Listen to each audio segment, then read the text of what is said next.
मेरे प्रिय आत्मा, विज्ञान है सत्य की खोज, धर्म है सत्य का अनुभव, कला है सत्य की अभिव्यक्ति। विज्ञान प्राथमिक पहला चरण है और विज्ञान चाहे तो बहुत देर तक बिना धर्म के जी सकता है, क्योंकि सत्य की खोज ही उसका लक्ष्य है।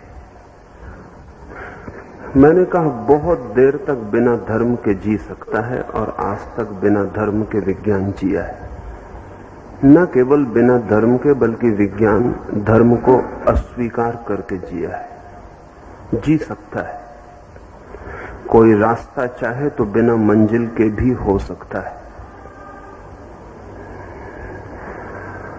लेकिन विज्ञान जैसे ही विकसित होगा, मनुष्य सिर्फ सत्य को जानना ही नहीं चाहेगा, सत्य होना भी चाहेगा।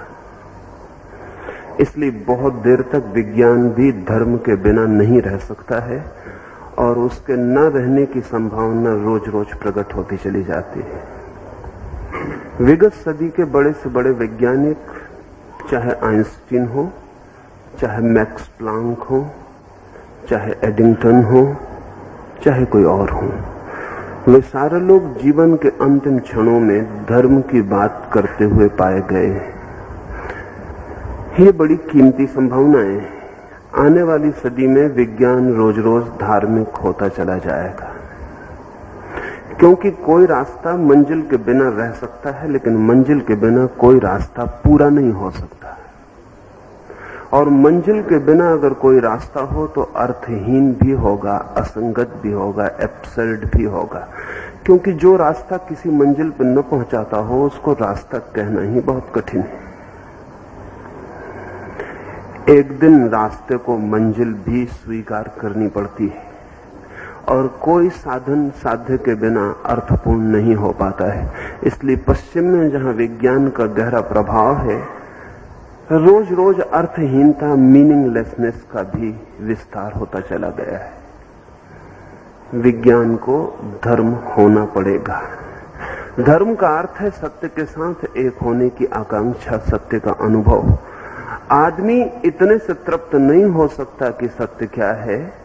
उसकी तृप्ति तो पूरी तभी होती है जब वो सत्य के साथ एक हो जाए। हम यही न जानना चाहेंगे कि प्रेम क्या है, हम प्रेम होना भी चाहेंगे। हम यही न जानना चाहेंगे कि धन क्या है, हम धनी होना भी चाहेंगे। हम यही न जानना चाहेंगे कि सत्य क्या है, हम सत्य होना भी चाहेंगे। क्योंकि जानना सदा होने के लिए एक चरण के अतिरिक्त और कुछ भी नहीं है। इसलिए दूसरा चरण मनुष्य की खोज का धर्म है। धर्म चाहे तो बहुत दिन तक बिना कला के जी सकता है। जैसा मैंने कहा कि विज्ञान चाहे तो बिना धर्म के जी सकता है, धर्म चाहे तो बहुत दिन तक बिना कला के जी सकता है। लेकिन जब धर्म की बहुत गहरी अनुभूति होगी तो जो हमने जाना है वो प्रकट भी होना चाहेगा। सिर्फ जो हम हो गए हैं उतना ही काफी नहीं है, जो हम हो गए हैं वो अभिव्यक्ति भी होना चाहेगा।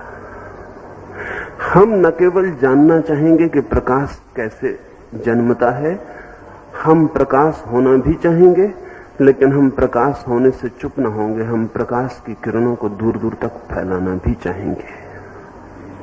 जिस दिन धर्म की अनुभूति इतनी प्रगाढ़ होती है कि ओवरफ्लोइंग शुरू हो जाए, जिस दिन धर्म की अनुभूति इतनी गहरी होती है कि हमसे बाहर बहने लगे, चारों तरफ फैलने लगे, उस दिन कला का जन्म होता है।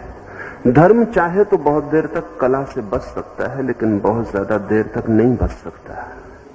अनुभूति जब गहरी होगी तो बटना चाहेगी। जब बादल बहुत सघन हो जाएंगे तो बरसना चाहेंगे, और जब नदी में वेग आएगा तो वो सागर की तरफ दौड़ना चाहेगी, और जब प्रेम हमारे हृदय में भर जाएगा तो वो चारों तरफ बरसना चाहेगा। और जब बीज पूर्ण विकसित होगा तो फूट के अंकुर बनना चाहेगा।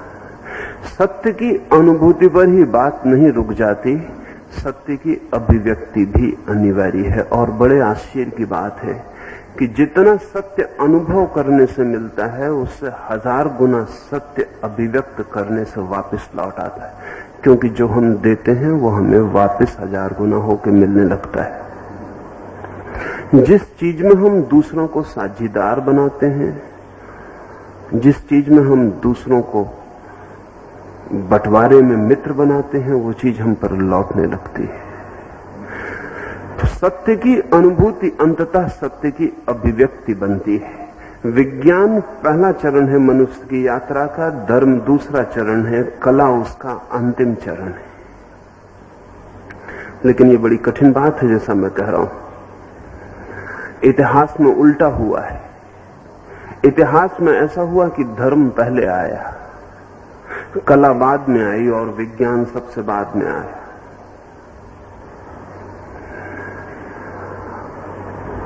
इसलिए कुछ और बातें भी आपसे कहना चाहूं। जो धर्म विज्ञान के पहले आ जाएगा वो अवैज्ञानिक होगा, सुपरस्टिटस होगा।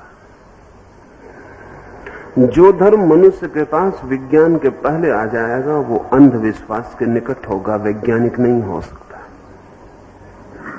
इसलिए जो धर्म विज्ञान के पहले पृथ्वी पर आ गया, वो जिन्होंने अनुभव किया होगा, बहुत थोड़े से लोगों ने, कोई जीसस, कोई कृष्ण, कोई बुद्ध, कोई महावीर, कोई कन्फ्यूशियस, 10-5 लोगों के जीवन में तो वो गहरे अर्थों में था, लेकिन हम सबके जीवन में वो अंधविश्वास से ज्यादा नहीं हो सकता था। विज्ञान के ठीक विकास के बाद जो धर्म आएगा वही वैज्ञानिक हो सकता है। यही वजह है कि दुनिया में होना तो चाहिए था एक धर्म, लेकिन हो गए अनेक। बीमारियां अनेक हो सकती हैं, स्वास्थ्य अनेक नहीं होते। मैं बीमार पड़ूंगा तो अपने ढंग से, आप बीमार पड़ेंगे तो अपने ढंग से। और बीमारियों के हजारों नाम, कोई टीबी से बीमार पड़ता है, कोई कैंसर से बीमार पड़ता है, लेकिन जब आप स्वस्थ हो जाते हैं तो स्वास्थ्य का कोई भी नाम नहीं है। तब आप ये नहीं कह सकते कि मैं किस ढंग से स्वस्थ हो गया हूं, आप सिर्फ स्वस्थ हो जाते हैं। अधर्म 1000 हो सकते हैं, धर्म 1000 नहीं हो सकते। अधर्म बीमारी है, धर्म स्वास्थ्य है। इसलिए धर्म तो एक ही हो सकता है, लेकिन एक नहीं हो सका, क्योंकि विज्ञान के पहले जो भी आएगा वो अंधविश्वास होगा, वो विज्ञान नहीं बन पाता है। अब पहली बार पृथ्वी पर धर्म के अवतरण की समुचित व्यवस्था हो पा रही है, और भविष्य में जो धर्म अवतरित होगा वो हिंदू नहीं होगा, वो मुसलमान नहीं होगा, वो जैन नहीं होगा, वो ईसाई नहीं होगा, वो सिर्फ धर्म होगा। और जिस दिन मनुष्य जाति पर सिर्फ धर्म का अवतरण होगा, उस दिन ही हम धर्म के नाम पर हो रही नासमझियों से मुक्त हो सकेंगे, उसके पहले नहीं हो पाएंगे। आश्चर्य की बात है कि साधारण धार्मिक आदमी हिंदू मुसलमान होता है तो ठीक, सन्यासी भी हिंदू मुसलमान ईसाई और जैन होता है। कम से कम सन्यासी तो सिर्फ धार्मिक हो, वो भी संभव नहीं हो पाए। आश्चर्यजनक है ये बात। असल में समाज के रोग सन्यासी को भी पकड़ लेते हैं, समाज की सीमाएं और विशेषण सन्यासी को भी घेर लेते हैं, समाज की गुलामियां और समाज के बंधन सन्यासी को भी जकड़ लेते हैं। धर्म पैदा हुआ, कुछ थोड़े से व्यक्तियों के जीवन में उसकी अनुभूति गहरी थी, लेकिन समूह के जीवन में वो तब तक नहीं पहुंच सकता था जब तक कि विज्ञान ठीक भूमि को साफ न कर दे।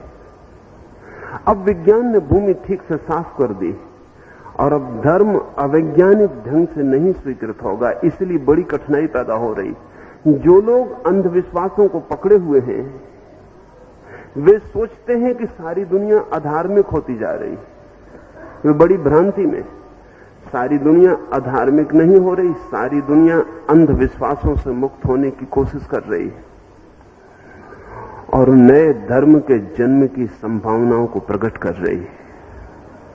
आज बड़ी अजीब हालत है। आज अजीब हालत यह है कि जिसको हम कहें कि जो मंदिर नहीं जाता हमारे पुराने शास्त्र को नहीं मानता, हमारे पुराने सिद्धांत को नहीं मानता। बहुत संभावना उल्टी हो गई है। संभावना ये हो गई है कि उस आदमी की जिंदगी में धर्म थोड़ा ज्यादा हो सकता है बजाय उनके जो मंदिर जाते हैं, पूजा करते हैं, प्रार्थना करते हैं। सच तो यह है कि इस सदी के समस्त बुद्धिमान विचारशील लोग धर्म के कारागृहों में खड़े होने को राजी नहीं रह गए। उसका कारण ये नहीं है कि लोग अधार्मिक हो गए, उसका कारण कुल इतना है कि अब धर्म वैज्ञानिक होने की चेष्टा कर रहा है और अवैज्ञानिक धाराएं उसे छोड़नी पड़ेंगी, उन्हें वो छोड़ रहा है। तो आज उल्टी बात हुई है। अगर हम बुद्ध के जमाने में लौटें या कृष्ण के जमाने में लौटें तो उस जमाने का श्रेष्ठतम बुद्धिमान आदमी धार्मिक था, और आज अगर हम धर्म की तरफ देखें तो आज का सबसे कम विकसित आदमी धार्मिक मालूम पड़ता है। सबसे कम शिक्षित, सबसे कम बुद्धिशाली, सबसे ज्यादा पिछड़ा हुआ आदमी आज धार्मिक मालूम पड़ता है। कृष्ण के जमाने में सबसे ज्यादा विकसित, सबसे ज्यादा बुद्धिमान आदमी धार्मिक मालूम पड़ता है। यह हैरानी की बात है। आज जो आदमी ठीक से शिक्षित है, जो आदमी ठीक से सोच विचार करता है, वो आदमी अचानक अधार्मिक क्यों हो जाता है? इस सोचने जैसी बात। हम कहेंगे ये शिक्षा गलत है, हम कहेंगे कि ये तर्क गलत हैं जो आज लोगों को दिए जा रहे हैं, इसलिए लोग अधार्मिक हो रहे हैं। नहीं, ऐसा नहीं। बात उल्टी हो गई है। बात ऐसी हो गई है कि धर्म अब वैज्ञानिक सुचिंतित होने की चेष्टा कर रहा है, और जब सुचिंतित होने की चेष्टा धर्म करेगा तो निश्चित ही विचारशील लोग बंधी हुई धाराओं के बाहर हो जाएंगे। धर्म अब वैज्ञानिक हो सकता है क्योंकि विज्ञान अब विकसित हुआ है। जैसे आज से 100 साल पहले का वैज्ञानिक ईश्वर को इंकार कर रहा था, लेकिन आज का वैज्ञानिक उतनी हिम्मत से ईश्वर को इंकार नहीं कर सकता है। आइंस्टीन ने मरने के पहले कहा कि जब मैंने विज्ञान की खोज शुरू की थी तो मैं सोचता था कि आज नहीं कल सब जान लिया जाएगा। और आइंस्टीन शायद मनुष्य जाति में पैदा हुए उन थोड़े से लोगों में से एक है जिसने सर्वाधिक जाना है। मरने के 2 या 3 दिन पहले आइंस्टीन ने अपने एक मित्र को कहा कि जो भी मैंने जाना है आज मैं कह सकता हूं कि उससे सिर्फ मुझे मेरे अज्ञान का पता चलता है और कुछ भी पता नहीं चलता, और जो जानने को शेष रह गया है वो इतना ज्यादा है कि जो हमने जान लिया है उसकी तुलना भी नहीं की जा सकती। मरने के पहले आइंस्टीन ने कहा कि मैं एक रहस्यवादी की तरह मर रहा हूं, एक वैज्ञानिक की तरह नहीं। मुझे जगत रोज रोज ज्यादा मिस्टीरियस, ज्यादा रहस्यपूर्ण होता चला गया है। जितना ही मैंने खोज की है उतना ही मैंने पाया है कि खोज करने को और भी ज्यादा आयाम खुल गए हैं और डायमेंशंस खुल गए हैं। जितने दरवाजे मैंने खोले पाया कि और बड़े दरवाजों पर पहुंच गया हूं। जितने रास्ते मैंने पकड़े पाए कि और बड़े राजपथों पर मुझे पहुंचा दिया गया है। जितनी कुंजियां मैंने पाई उनसे जो ताले मैंने खोले पाया कि और बड़े ताले आगे लटके हुए। एडिंगटन ने अपने संस्मरणों में लिखा है कि जब मैंने सोचना शुरू किया था तो मैं समझता था जगत एक वस्तु है, लेकिन अब मैं कह सकता हूं कि more and more the world is looking not like a thing but like a thought। लेकिन अब मैं कह सकता हूं कि जगत वस्तु की तरह मालूम नहीं पड़ता बल्कि एक विचार की तरह मालूम पड़ता है। अगर जगत एक विचार है तो विज्ञान ने छलांग लगा ली धर्म में, और जगत अगर एक अनंत रहस्य है तो हमने परमात्मा शब्द का उपयोग किया हो या न किया हो, हम परमात्मा के द्वार के पास खड़े हो गए। और अगर जगत हमारे ज्ञान से नहीं सुलझता, सिर्फ जानने से नहीं सुलझता, तो बहुत देर नहीं है जब हम ये बात कह पाएंगे कि जानने से नहीं सुलझेगा, होने से सुलझेगा। नॉलेज काफी नहीं है, बीइंग की जरूरत पड़ गई है। इतना काफी नहीं है कि हम दूर खड़े होकर देखें, जरूरी हो गया है कि हम एक हो जाएं, तन्मय हो जाएं, डूब जाएं और जानें। शायद जानने का अब एक ही रास्ता है, वो